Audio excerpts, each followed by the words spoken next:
নমস্কার বন্ধুরা, আমি সুতপা। দেখো চলে এসেছি আজকে সুতপার কথাতে স্পাইসি একটা জিনিস নিয়ে। এটা হচ্ছে রসুন আর কাঁচা লঙ্কার আচার। রসুনের কোয়াগুলো অবশ্যই গোটা গোটা থাকবে। এবার কি করে বানিয়েছি তোমাদের সাথে সেটা শেয়ার করবো বলে এসেছি। তবে শুরুর আগেই বলি, প্লিজ চ্যানেলটাকে সাবস্ক্রাইব করে ভিডিওটাকে লাইক দিয়ে দাও। এবার চলো কি করে করেছি সেটা তোমাদের সাথে শেয়ার করি। চলো, আচার বানানোর জন্য দেখো রসুন আর কাঁচা লঙ্কা আমি নিয়েছি। রসুন যা নিয়েছি তার হাফ কিন্তু কাঁচা লঙ্কা নেব। আর তোমরা চাইলে বেশি ঝাল দিতেই পারো, আমি এই পরিমাণে দেব।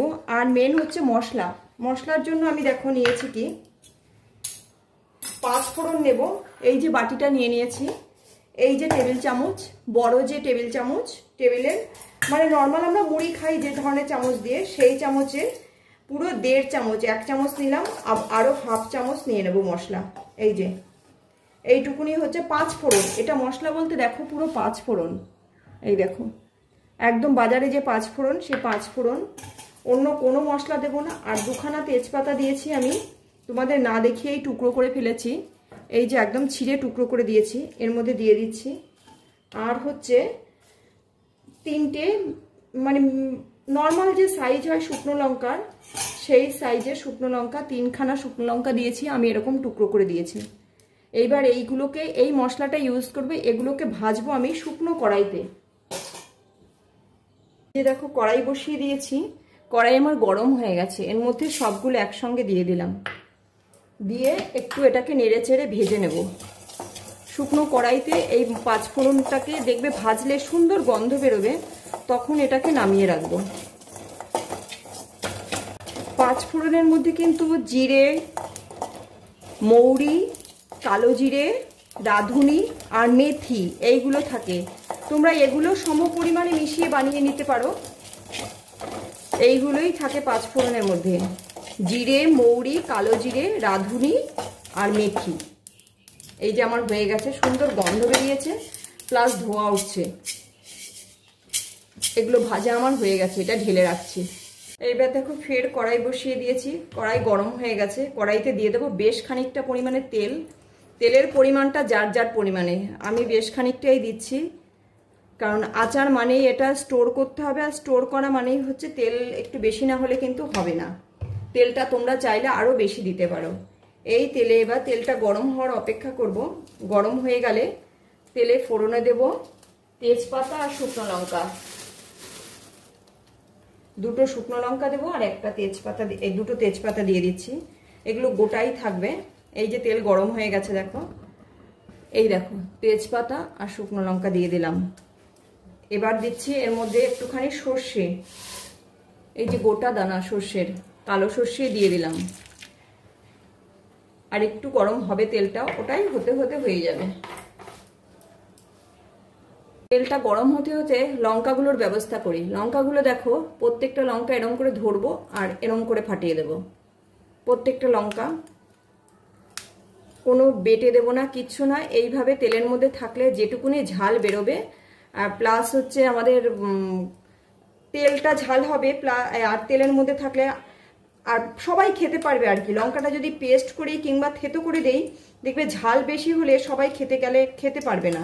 আর এইভাবে থাকলে না খেতে পারবে। খাওয়ার সময় থালায় একটু ডলে নিয়ে খাওয়া যাবে, আর দারুণ লাগে। ভাত, রুটি সব কিছুর পাশেই বেশ সাইডে হিসেবে দুর্দান্ত লাগে রসুনের আচার। এই যে তেলটা কিন্তু গরম হয়ে গেছে, এই সময় এর মধ্যে রসুনগুলোকে দিয়ে দেবো। গ্যাসটা কমিয়ে নেবে অবশ্যই, গ্যাস আমি কিন্তু পুরো কমিয়ে দিয়েছি। এই দেখো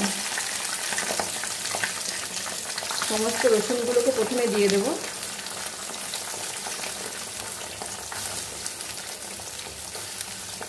আর এর সঙ্গে লঙ্কাগুলোকেও দিয়ে দেব। একটু লবণ দেব, দিয়ে নাড়াচাড়া করব। গ্যাসটা অবশ্যই কমানো থাকবে। এই যে লবণ দেব, লবণটা পরিমাণ মতন দিতে হবে। আর একটু হলুদ দেব,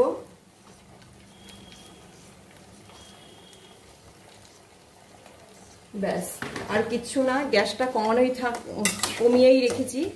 আর এই ফাঁকে আমি কি করব, এইটা এই তেলে মজতে থাকবে কমানো অবস্থাতেই। আমি এই যে শুকনো মশলাটা রেখেছি সেটাকে গুঁড়ো করে নিয়ে আসবো। এইবার দেখো গ্যাসটা এবার একটু মিডিয়াম টু হাইতে দিয়ে দিয়েছি, পুরো বাড়াইনি, মিডিয়ামে দিয়েছি। একটু রসুনটা কাঁচা ভাবটা কাটবে হালকা, খুব বেশি কিন্তু হবে না, কারণ আচার তো, এটাকে রোদে দেওয়ার ব্যবস্থা রাখতে হবে। মোটামুটি হবে, দেখো কি অবস্থায় করছি।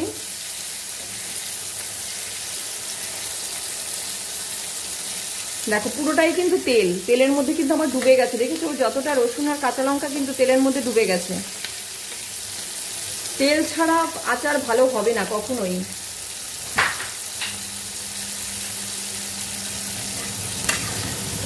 এটা পুরোটা যেহেতু তেল, তাই আমি একটু চিমনি চালিয়েছি, চিমনির আওয়াজ এটা একটু দেখো তোমরা। আর এর মধ্যে দেবো একটুখানি লঙ্কার গুঁড়ো, শুকনো লঙ্কার যে গুঁড়ো, সেই গুঁড়োটা ওই লবণ হলুদের মতনই অল্প করেই দিলাম। এগুলো সবই কালারের জন্য, লঙ্কার গুঁড়ো, হলুদ, সবটাই হচ্ছে এগুলো কালার, আচারের কালার, আচারের মতন দেখতে হবে।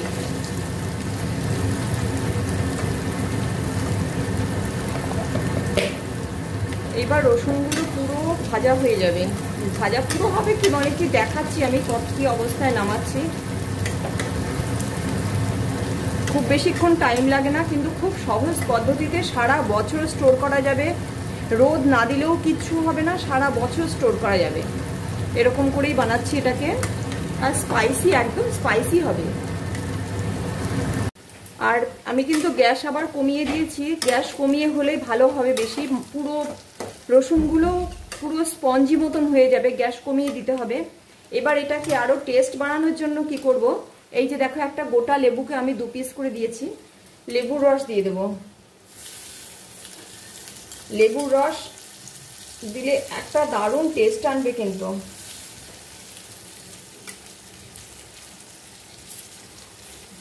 গোটা একটা লেবুর রস দিয়ে দিলাম।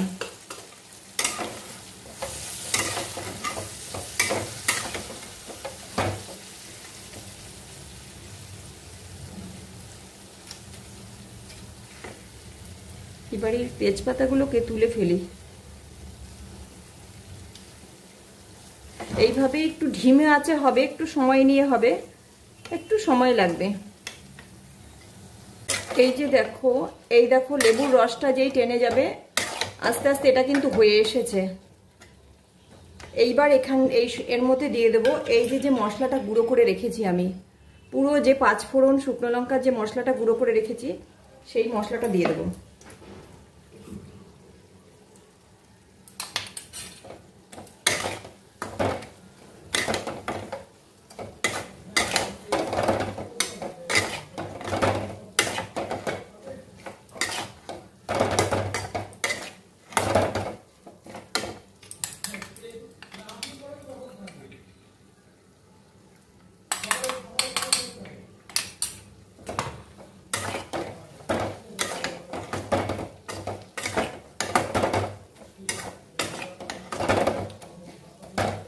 দুর্দান্ত টেস্ট, কিন্তু কি বলবো, এর টেস্টের কোনো তুলনা হবে না। এটা এই অবস্থায় একটুখানি, এই যে গ্যাস কমানো আছে, তেলটা ফুটছে, নিশ্চয়ই বুঝতে পারছো, এই যে তেলটা ফুটছে, গ্যাস কমিয়ে আরেকটু রাখবো এটা, পুরো রসুনগুলো মশলার সাথে যাতে মজে যায় সেইভাবে আরেকটু এইভাবেই থাক, রসুন কাঁচা লঙ্কা পুরো একদম মজে যাবে। এতে কি হবে, এটা না মানে নষ্ট তো হবেই না, দীর্ঘদিন সারা বছর স্টোর করতে পারবে। আর একটা জিনিস দেওয়া বাকি আছে, সারা বছর স্টোর করার জন্য যেটা সব থেকে বেশি জরুরি,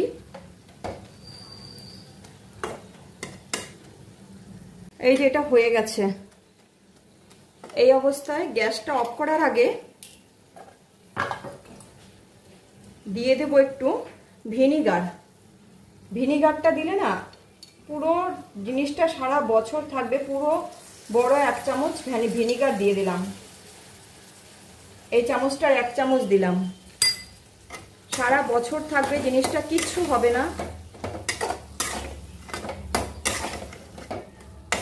এবার কেউ যদি চাও আরেকটু তেল দিতে, এই অবস্থায় আরেকটু তেল দিয়ে রেখে দিতে পারো স্টোর করে, যে আরো তেল হবে। কারণ তেলটা অনেক বেশি পছন্দ করে।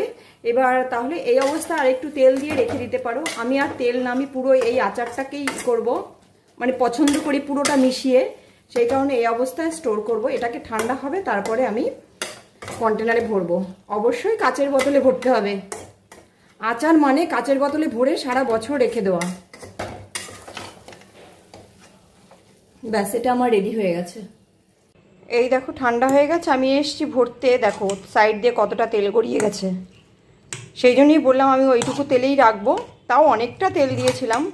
এইবার আমি বোতলে ভরতে এসছি। কাচের কন্টেনার এই যে নিয়ে নিয়েছি, এটাতে ভরবো আমি। এই যে দেখো ভরার পরে কেমন হয়েছে,